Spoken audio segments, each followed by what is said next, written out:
Rusia melancarkan serangan rudal ke ibu kota Ukraina Kiev pada Kamis pagi waktu setempat.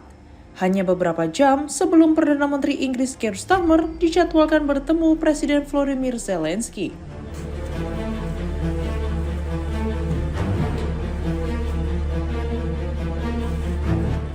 Menurut layanan darurat negara Ukraina, serangan tersebut menghantam 2 distrik di Kiev dan menewaskan sedikitnya 2 orang termasuk seorang remaja.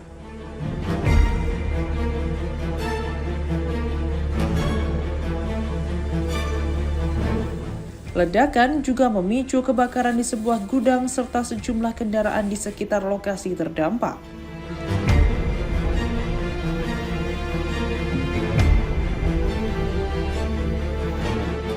Kunjungan Starmer ke Kiev diperkirakan akan difokuskan pada pembahasan perkembangan perang dengan Rusia, termasuk dukungan militer dan diplomatik Inggris kepada Ukraina.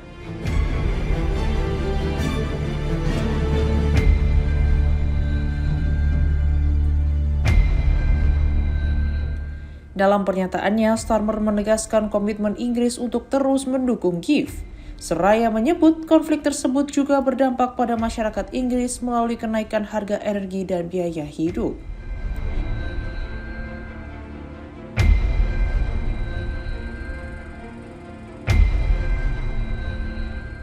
Serangan ini terjadi di tengah perombakan kabinet yang dilakukan Presiden Zelensky.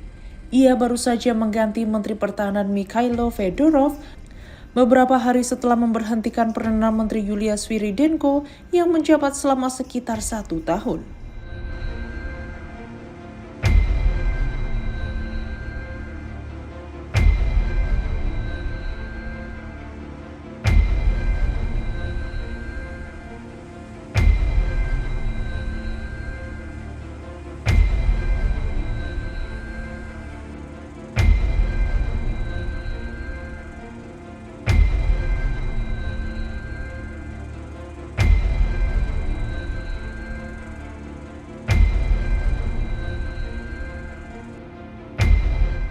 Pergantian pejabat tinggi tersebut memicu kritik dari sejumlah pihak yang khawatir langkah itu dapat mengganggu stabilitas pemerintahan di tengah perang yang masih berlangsung.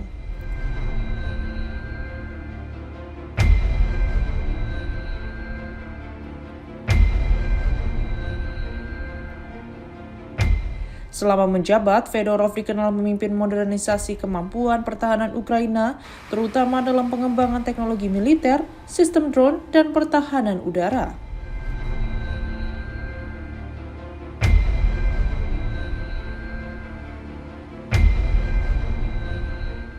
Dalam pernyataan perpisahannya, Fedorov menyebut masa jabatannya sebagai sebuah kehormatan.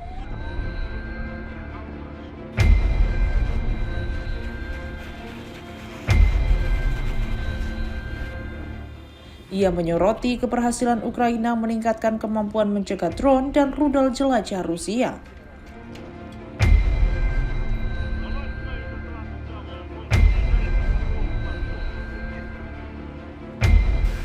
Serta mengungkapkan bahwa negaranya telah berhasil melakukan uji coba rudal balistik sebagai bagian dari penguatan kemampuan pertahanan.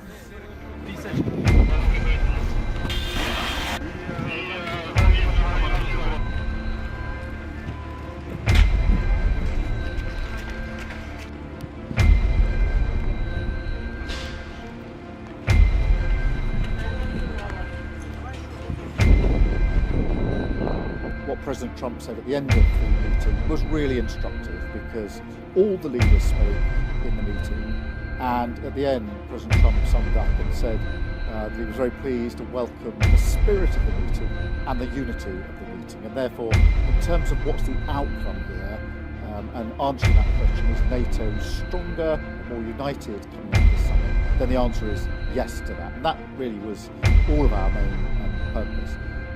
We've always put on as two individuals. That is important because it really matters in politics to have a relationship that is a working relationship. I'm really mindful of the fact that the strategic alliance between the UK and the US is hugely important in defence, in relation to our defence, our security and our intelligence, where we work together 24/7. And of course, NATO is a transatlantic alliance strengthened by both sides of that, and therefore I do think it's important for the British Prime Minister